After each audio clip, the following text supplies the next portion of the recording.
Welcome to Cultivated Live. I am Jay Rosenthal. That is Melissa Henry. And if the name sounds familiar, it's because she is now a rock star in the cannabis industry. It's true.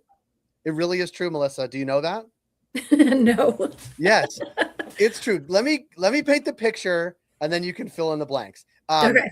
My wife is Conan O'Brien, Needs a Friend's biggest fan. One of them. She believes she is Conan O'Brien's friend. She listens to the podcast. That is like her number one go-to. She came home talking about how they're trying to get Conan to eat gummies, and she described the whole show to me.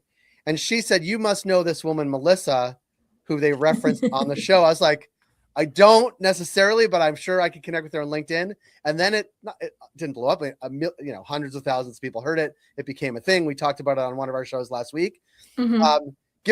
Paint the picture of sort of how you got connected and how you became the hero in the story.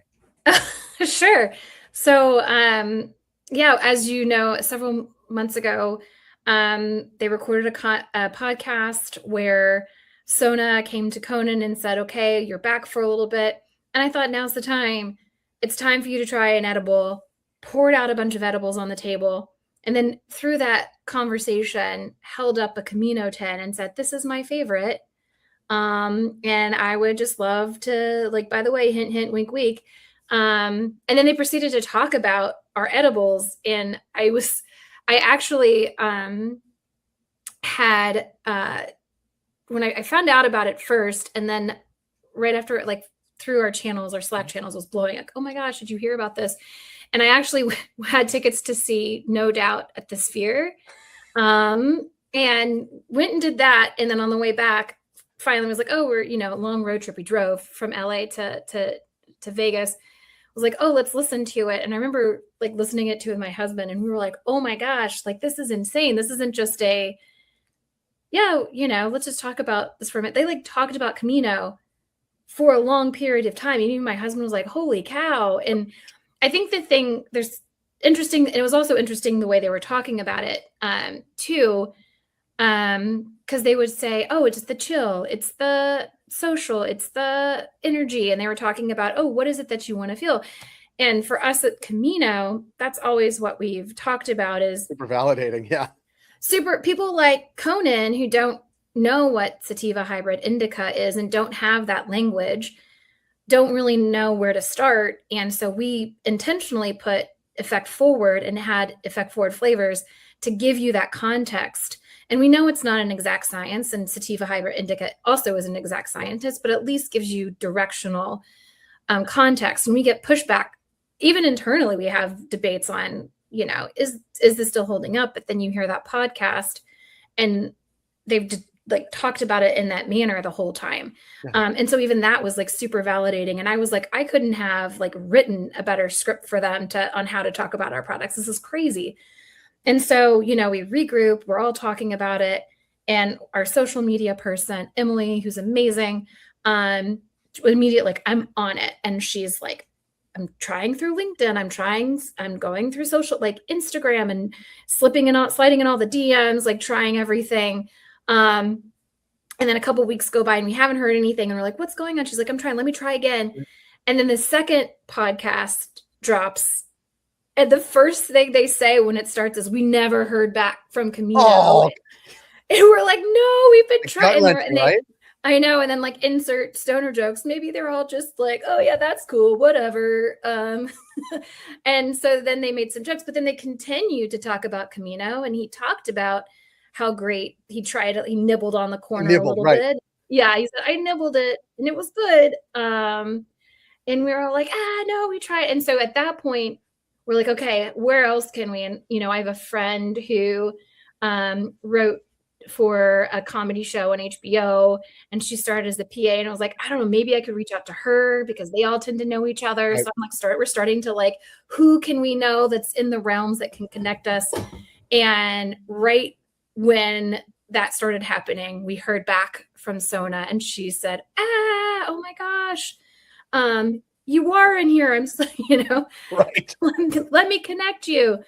And so then she connected us with the team there, and they essentially said, "Okay, we have 2 weeks. We're going to be on hiatus for a few weeks. So in 2 weeks, could you come meet us? If you know, because we were like, we have stuff we want to give to you as a thanks. And so that was kind of a gift too, because we realized we had time to make a plan. And so, you know, we brainstormed on what we wanted to do, and we said, wouldn't it be great if we made a 10 that was just for him? Because the whole time in both episodes, they're debating on what he should take, right, and how he's feeling. He's not sure, he's unsure, right. And we have a SKU that's perfect for that, social, where it's CBD dominant, and just 6 milligrams CBD, 2 milligrams of THC, so super approachable dose. Yeah.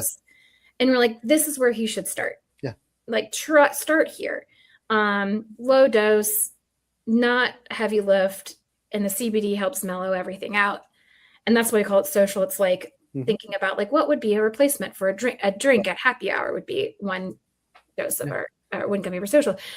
So we reached out, and so we worked internally. We scrambled, our creative team, our agency, like all got together and created a sticker that we could put on the 10 with his face on it, like in the similar illustration of our 10s. And then we made a little booklet. We have a like Edibles 101. Yeah. He talked about it. Yeah. Yeah. And we said, let's make one just for him and put him on it. And we were like, just like, oh, in a perfect world, what if he held it up, or what if, you know, he showed it? And so we had that in mind, not knowing if he would or wouldn't, but like, wouldn't it be great if he did? And maybe he would if we put it up for him, and gifted it all together. And then, you know, I'm the director of trade marketing. So like I was involved in a lot of the process of this with the greater team, but also I just happened to live right by the studio, like literally where they told us to park. It was like, oh, that's the same garage to the building where my kid's pediatrician is, where my kids' dentists are. So I'm in that garage like 4 or 5 times a year with all the appointments for them. And so I'm like, this is like a 10-minute drive for me. I could just take care of it. So got all the stuff, got the Yeti cooler, printed everything out, put it all together, and then dropped it off with Sona and team. And it was like, I walked in with me, you know, being a little bit like, oh my gosh, this is so cool. Like, I'm so excited. But then me coming in there, they were almost more intensely excited to see me. Yeah. And it was like, it came in, everyone was like, oh my God, and hugs. And Sonia and I got a chat for a while. So nice. So nice. She seems very nice.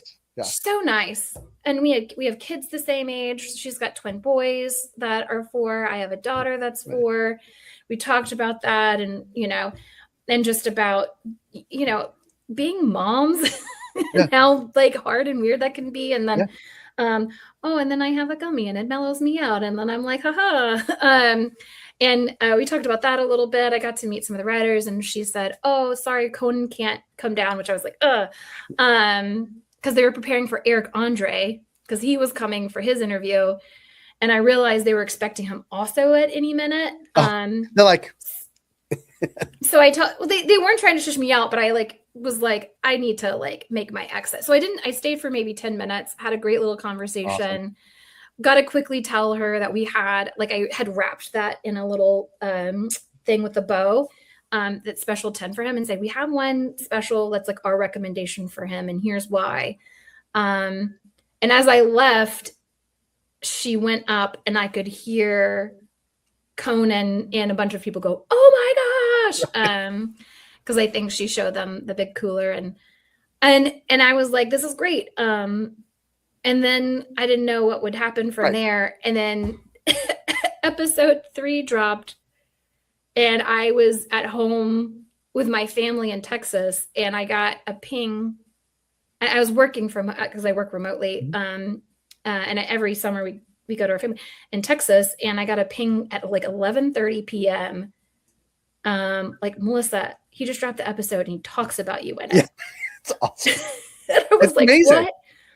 Yeah, I know. And I was like, my husband was asleep. I was like, wake up. You have so to funny. Listen to this. It's funny. It struck me, one, also obviously fortuitous that you're listening and you live close by, and they're talking about you and all that.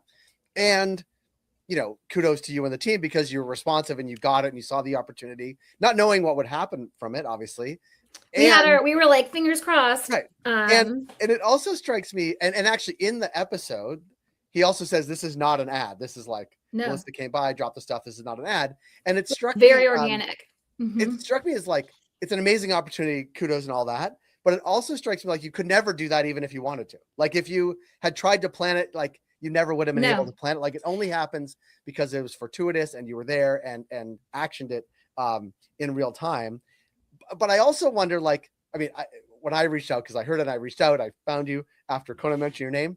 And it strikes me like it's an amazing opportunity. And how do you track it? Like, are you tracking how, like, social, like, do more people following you? Are you seeing it sort of pop up in places you didn't expect it? Or is it too soon to tell? Tracking in cannabis is such a hard story to tell. Right. And doing anything in social media is so hard also.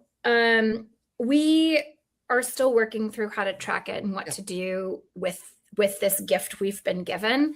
And I think even like you mentioned, it was very organic, but I think if we paid for it, it couldn't have gone better. And we were caught off. We've been caught off guard every single time it's happened. The third episode was like a big, like, oh my gosh, okay, great. And he was like, maybe I'll try it and we'll go on to another episode. So teasing, fingers crossed.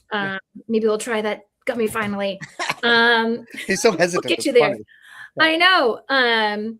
But it's, but we've been doing a little bit of tracking, but there's nothing immediate to point fingers with. And it's hard too, because, we do have a hemp line and it's like, well, do we do some kind of promotion or something with our hemp line? But the problem is like nothing can be a national reach to really see how we can direct people. Like, so if we did try to go to him to make it official, like where would we even tell people? Because he's this big podcast, but every single person has a different solution on how they would find us or get us, The other interesting thing, and you sort of touched on it, like he fits a psychographic of a person that like is the consumer that I think we all thought every time cannabis legalized.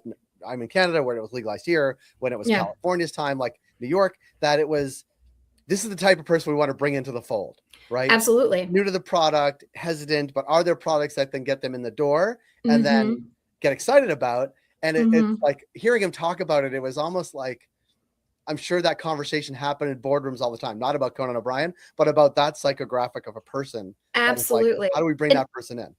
And that was what Camino started as. It was all about, understanding there's a stigmatization there and how do we break through that barrier? And so it was built to be approachable through, I mentioned the naming conventions where, we're effect led, not sativa hybrid indica. Like, what are you looking for and how are you wanting to experience lower doses? Like I said, we have this really approachable 2 milligram THC, 6 milligram CBD dose. That's a great starter, but we do have 5 milligram options when we know the industry typically is in the 10 milligram space, because there are still a lot of people that are looking for that 5 milligram dose. How do you make it accessible and how do you feel comfortable? So putting it in that 10, making it feel like a classic CPG brand, really thinking through those landscapes that we have that evoke those emotions. And a lot of thought process goes into color schemes and what we do and how that can all ladder up to this effect-based brand. And Camino is around that. And that's why we have this starter edible guide. And I think one of the things that we are talking about is how do we lean into that a little bit more, because that conversation that they're having, I've had that same conversation. I mentioned I'm from Texas and I have a conservative family, and I was nervous to tell them I was getting in cannabis, and it ended up leading into great conversation and great questions. And slowly but surely, all of my in-laws and all of my parents are like starting to dabble after long conversations with me about like, what is it? What could I take? Like, how would it make me feel? What should I do? And I think it's great to hear that happening in real time on that podcast too. Yeah.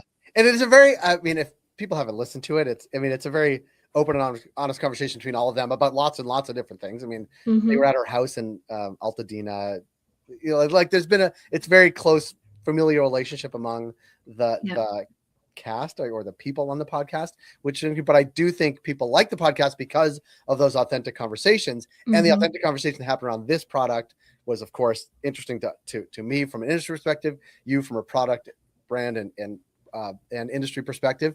And I wonder, have you been getting calls? Like, I mean, aside from the people that are like, oh my God, I know Melissa, like, are there people that are like, how did you, like, I bet there's some sort of marketing conspiracies out there that like you orchestrated this whole thing, even though it is clearly fortuitous.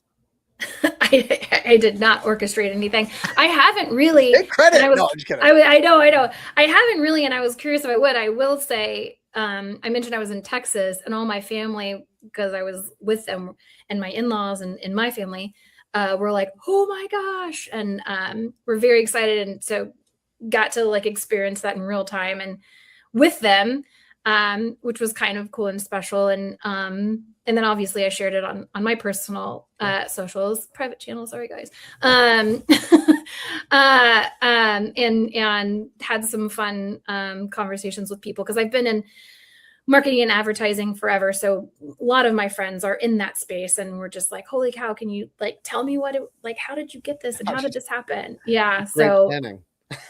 Yeah. And it's interesting because I worked on Pepsi account at an advertising agency. And I mean, I remember like talking about like how much we're paying for big people to do things for us, and to have something happen naturally because they just like your brand and it's authentic and organic is, you can't pay for that. And it's really cool. You can't pay for it, and you probably wouldn't be allowed to pay for it in the regulations anyway. But that's what made it so beautiful and so like perfect. And and you're there, right? Like I don't know if they knew Camino, and like I didn't know if they knew you lived down the street for sure. But like, the California connection, like it was really almost singular in its uniqueness of what happened, which is why I wanted to talk to you about sort of how it came to be, but also send kudos for. Because I do think it was well executed on your part, even though it was fortuitous, right? Like there are lots of brands that would have either not heard it, dropped the ball, not been able to execute, or done it or not do it well. And so it takes all those things and the timing to actually, and to have the dentist in a nearby building that's really lucky. I was just there yesterday, in fact, for a dental appointment. And I was like, there's Conan. I'm just going to drop by and see my friends. Love that. I love that. My new best friend, she said it, so hey, whatever. You should get a shirt that says, I know. Conan said my name. I'm their best friend. But I appreciate you taking time, because I know absolutely. You've been traveling, and I did want to hear the story. One, because I think it is a very good story, but also I think it's enlightening to the industry to hear sort of how it came to be. And I'm hopeful. Not that someone does the exact same thing, but like more opportunities, more of these conversations happen in public forums, like, sort of well-known podcasts, because I think they are conversations that are happening in the world. It's nice to see it reflected back in other spheres as well. Absolutely. Well, I appreciate the time. Thanks so much, and good work. Thank you. I appreciate it. All right. Thanks, everybody. We'll be back tomorrow at noon Eastern with This Week in Cannabis, live with our friends at High Spirits Podcast and Cannabis Musings. Thanks so much. We'll talk to you later. Thank you.